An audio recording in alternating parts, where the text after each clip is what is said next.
हरि ओम बेटा। देखिए, आपका प्रश्न है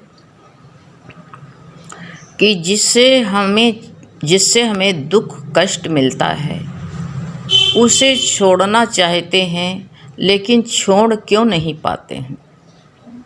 जिससे हमको दुख कष्ट मिलता है उसे हम छोड़ना चाहते हैं लेकिन छोड़ क्यों नहीं पाते हैं।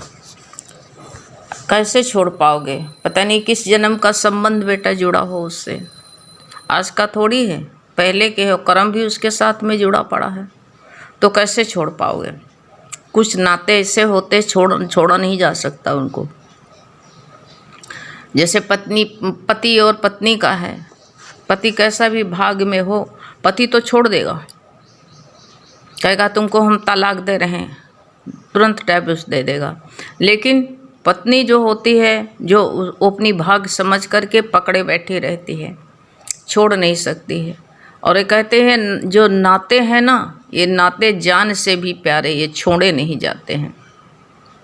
हर एक नाता चाहे जो सा नाता हो, छोड़ा नहीं जा सकता। तुम छोड़ोगे कहीं ना कहीं से जब पकड़ के फिर आ जाएगा। वो दायरे में है ना, जिसको तुम देखना नहीं चाहते वही तुम्हारी आँख के सामने आएगा। इसलिए तभी तो गुरु कहते हैं किसी से घृणा मत करना बेटा, क्योंकि गुरु कहते नहीं आज घृणा करोगे, आज उससे द्वेष करोगे, आज नहीं तुम जो है उसको जो है पसंद करते हो, कल उसका शरीर उसका शरीर नहीं रहेगा तो फिर नज़दीकी रिश्तेदार बना देगा। पहले जो है तुम आज से प्रेम से निपटना चाहते हो तो निपट लो, और नहीं नज़दीकी रिश्तेदार बना करके और तुम्हारे पास में जैसे बेटा बन जाएगा, पति बन जाएगा, तब भगवान कहेंगे अब तो प्रेम करोगे, अब कहाँ जाओगे भाग करके। इसलिए जो है कोई से दोष मत करो, अब की बार जैसा है निपटा लो, क्योंकि अब दोबारा जिससे तुम्हारा मन नहीं मिलता है, तन तो मिलाया गया है, उसके पास में ही भगवान ने रखा तुमको। अगर तुम जो है छोड़ना भी चाहोगे तो कर्म ऐसे जुड़े पड़े हैं, क्योंकि पता नहीं कब के कर्म हैं, ये कर्म जुड़े पड़े हैं, आज उन्हीं के साथ में हमारा संयोग बना है ऐसे। तो वे तो बता रहे हैं कि जब गुरु के प्रति जो हमारा आध्यात्मिक प्रेम जो है, ये विशेषता से जो हमारे अंदर आ जाएगा, अपने स्वरूप में आ जाओगे, स्वरूप के साथ में जुड़ जाओगे, जब आत्म भाव में आओगे तो तुमको सब सत्य सत्य दिखाई देगा, बिल्कुल सत्य सत्य दिखाई देगा कि जो है जब गुरु के भाव की ये तुमको सत्य दिखाई दे देगा कि इसके साथ मेरा कर्म बहुत जुड़ा पड़ा है। हम इसको छोड़ना भी चाहो तो कहते छोड़ दोगे, तभी भी वो तुम्हारे सामने कोई न कोई मुँह बंद करके आ जाएगा। इसलिए जो है किसी से तो जो हमारे कहते हैं ये विचार करो, जो हमारे विचार भाव तथा व्यवहार से जुड़ा हुआ है, तो कहते हैं वो कर्म, उस कर्म के रहस्य को साधारण शब्दों में बयान नहीं किया जा सकता है। कोई गुरु ही संत ही पुरुष मिलता है तो इस क्रिया को समानता से जो है हमारे लिए जो बयान करता है, प्रियता बताता है, हर कर्म का कहते कारण भी बताता है, इसका परिणाम ये है। तो ये गुरु अनेक बार ही बयान करते हैं कि कहते हैं कि तुम्हारा अनेक जन्मों से बहुत कहते हैं बहुत कर्मों, अनेक जन्मों से तुम्हारा ये संयोग जुड़ा है, और अनेक जन्मों में बहुत लोगों से मिले हो जिससे कर्म के संबंध बने हैं। पता नहीं किसके साथ कर्म के संबंध बन गए हों, हैं। तो ये कर्मों के ये लिए कर्मों का चक्र बन गया है। अब हमारी कहते हैं आध्यात्मिक उन्नति इस बात पर निर्भर करती है कि तुम जो है ये करो ये कि हम इन कर्मों के संबंध को ख़त्म करें। बता दिया ना, ख़त्म कैसे करोगे? कोई से राग मत करने बैठो, ना द्वेष करने बैठो। राग करोगे तभी भी उसी में फंसोगे। तो ख़त्म, अब इसी वक्त ख़त्म करो। और तभी कहते संभव है जब हम गुरु के ज्ञान से अपने स्वरूप में जाग जाएंगे, तब राग द्वेष खत्म हो सकते, नहीं तो गुरु कहते तब आध्यात्मिक प्रेम में जाग जाएंगे, तब हमारे कर्म का रहस्य हमको पता चलेगा, और तभी कर्म का खाता भी खत्म होगा। तब हमारे लिए कहते यही सबसे बड़ी आध्यात्मिक उन्नति के लिए भी सबसे बड़ी आवश्यकता है कि गुरु ने जो बताया है। गुरु कहते हैं 3 तरह के कर्म होते हैं। अब हम तो जान नहीं पाते क्रियामाण कर्म होते, आज कर्म कर रहे हैं और हमको तो पता नहीं है, लेकिन वो कर्म हमारे बनते चले जा रहे हैं। अब तुम जो है उसको पसंद नहीं करते हो, उससे द्वेष करते हो, कर्म बनते चले जा रहे हैं, तुम्हारे रजिस्टर में नोट होते चले जा रहे हैं। ये सोच लो। तो ये तो क्रियामाण कर्म जो अभी कर्म कर रहे हैं, अभी मन से कर रहे, तन से कर्म कर रहे हैं, जैसा व्यवहार कर रहे हैं वैसे हमारी जो है क्रियामाण कर्म जो है हमारी क्रियाओं द्वारा जो है इस जीवन में जो घटित होते हैं। ये जो है हमारा क्रियामाण कर्म कि आज मेरी क्रिया कैसे, आज मेरा विचार कैसे, विचार भाव मेरा कैसे है, उससे कर्म बनते हैं। कर्म जो है ये जुड़ा हुआ है, जन्म जन्मांतर तक साथ चलता है। और ये कर्म का खाता कैसे ख़त्म करोगे? आज ही जो है आज जो ख़त्म करने का मौका है, आज ही तुम जो है इतना उदास हो गए, इतना मायूस हो रहे हो। इसलिए राग द्वेष ना करके तुम अपने परमात्मिक भाव में रहो। जब तुम परमात्मिक भाव में रहोगे, अपनी जागृति में रहोगे, तो हाथ पैर से सब कर्म होते जाएंगे। जैसा जिसका हिसाब किताब है उसका कर्म वैसे कटता जाएगा। उसको कर्म अपना हिसाब किताब ले रहा है, और चाहे बेटी हो, चाहे बेटा हो, चाहे दामाद हो, चाहे पति हो, चाहे सास ससुर हो, इनके साथ में भी हमारा कर्म जुड़ा है। अगर कर्म ना जुड़ा होता तो इन्हीं के साथ में क्यों रहते? कहीं दूसरे घर में ना रहते, दूसरे का साथ ना मिलता? तो इसलिए इन्हीं के साथ क्यों मिला है? ऐसा क्यों हुआ है? इनके साथ हमारा कर्म जुड़ा पड़ा है। गुरु कहते हैं ये बेड़ियाँ बंधी पड़ी हैं। ये बेड़ियाँ जो है आज की नहीं है, पता नहीं किस किस जन्म की हैं, किस किस जन्म में गए और इनके साथ में कर्म बनता गया। और कर्म बनते बनते आज ये जो है बड़ी लंबी जंजीर तैयार हुई है। और काटना चाहते हो तो अभी काट लो, और नहीं तो जितना पुराना होता जाएगा उतनी जंगल बढ़ता जाएगा। न जाने कैसे कई कई जन्मों में जाना पड़ेगा। इसलिए कर्म जो होता है बड़ा ही जटिल होता है। कर्म की गति बहुत गहन होती है। कर्म ही जो होता है तो ये कर्म जो है पीछा नहीं छोड़ता है। कर्म जो है हमारे साथ साथ चलता है। गुरु कहते हैं तुम्हारा शरीर तुम्हारा छोड़ देगा, शरीर छूट जाएगा तुम्हारा, ये संसार भी छूट जाएगा, शरीर वाले भी छूट जाएंगे, लेकिन कर्म तुम्हारे साथ में जाएंगे। वो तुमको तुम्हारा पीछा नहीं छोड़ सकते हैं। गुरु कहते हैं जैसे हजारों लेडीजों में, हजारों स्त्रियों में एक माँ जो है स्त्री बैठी हुई है और उसका बच्चा हजारों में जा कर के उसको खोज लेगा, हजारों में जा कर के खोज लेगा उसको। और जो है अपनी माँ को ऐसे कर्म तुम लाखों करोड़ों संपत्ति में, सुख सुविधा में कहीं न कहीं जो है तुम बैठे रहो, लेकिन कर्म जो है तुम्हारे साथ में चलेगा। तुम कहो कि हमको कर्म हमारे साथ ना जाए, कर्म तुम्हारे, और मौत भी तुम चाहे जितनी कहीं सात तह में बैठे रहोगे, मौत भी तुमको ढूंढ लेगी।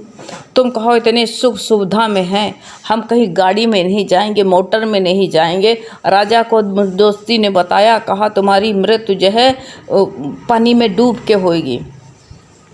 राजा ने कहा पानी के किनारे जाएंगे नहीं, और जा कर के पहाड़ी में अपनी जो है तंबू कनात बना करके वहाँ रहने लगा, और कहा पानी के पास में नहीं जाएंगे। अब लेकिन मौत कोई न कोई बहाना जाएगा, कमजोरी तुम्हारी पकड़ लेगा वही। अब राजा के साथ में एक सुंदर स्त्री बनकर, कन्या बनकर के गई, बिलाप करके रोने लगी। अब बिलाप करके जब रोने लगी तो राजा भी नेचुरल कारण पूछेगा, कहेगा कारण क्या, तुम क्यों रो रही हो? तो राजा ने पूछा क्या बात है वे, तुम क्यों रो रही हो देवी? तो कहा कि हमारे कोई नहीं, हमको जो है घर बार माँ बाप सब ने हमको जो है निकाल दिया, घर से जो है बेदखल कर दिया है। अब हमारा जो है घर में कोई जो है हमारा कोई अपना नहीं है। अब हम जा कर के कहीं नदी सरोवर में डूब जाएंगे। और वो नदी के तरफ ही जा कर के बढ़ने लगी। राजा पीछे पीछे कहता कहाँ जा रही हो देवी, ठहरो तो ठहरो तो। कहा हमको दुनिया में विश्वास नहीं रह गया। और उसकी खूबसूरती देख करके राजा मोहित हो गया। अब सब कुछ भूल गया, अपनी शर्त भी भूल गया, अपनी मौत को भी भूल गया। उसने कहा तुम क्यों चिंता करती हो, हमारे ऊपर तुम विश्वास करो। उसने कहा संसार में हमको किसी ऊपर, किसी पुरुष के ऊपर विश्वास ही नहीं। कहा हमारे ऊपर तो विश्वास करो। कहा हम तुम्हारे ऊपर कैसे विश्वास करें? तो कहा विश्वास हमारे ऊपर करो। और देखो कारण बनता है कि नहीं बनता है। कहा जब विश्वास तुम्हारा हम तब विश्वास के पात्र बनोगे। चलो ये नदी है, इसमें चल के तुम कसम खाओ। राजा ने कहा हम कसम खा लेंगे कि तुम्हारा साथ हम नहीं छोड़ेंगे, तुम्हारे जीवन साथी बनाएंगे तुमको। अब राजा जा कर के पानी में उतर, कहता कसम खा रहे हैं, घुटना भर पानी में जाता, कहता नहीं, इतने पानी से नहीं, तुम इतने जा कर के गले भर पानी में जाओ, तब हम मानेंगे कसम। जैसे गले भरे पानी में राजा उतरा, वैसे मौत ने अपना विकराल रूप धर लिया, राजा का गला दाब के चढ़ बैठी। अब राजा जो है कहा, राजन तुम कहते थे पानी में नहीं जाएंगे, लेकिन मौत जो होती है वो किसी न किसी बहाना बना के आती। हम तो मौत ही आए थे तुम्हारे पास, तुम्हारा काल ही आए थे, तुम पहचान नहीं पाए, तुम पहाड़ी पर बैठे हुए थे और कहते थे कि हम कहीं जाएंगे नहीं पानी सरोवर में। मौत ने तुमको सरोवर में घसीट लिया ना।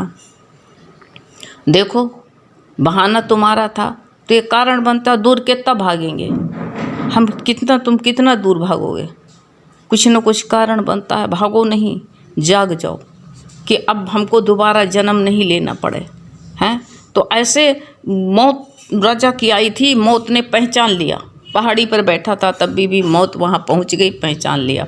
ऐसे हजारों के संख्या में तुम बैठे रहो, जिस दिन तुम्हारा काल आएगा और वही बहाना बना करके तो उनके पास ले जाएगा। कोई बचाए भी, कहे भी, तब भी नहीं बच सकता है इंसान। कहो कि जो है कोई बच जाए मौत से, कोई नहीं बच जाएगा।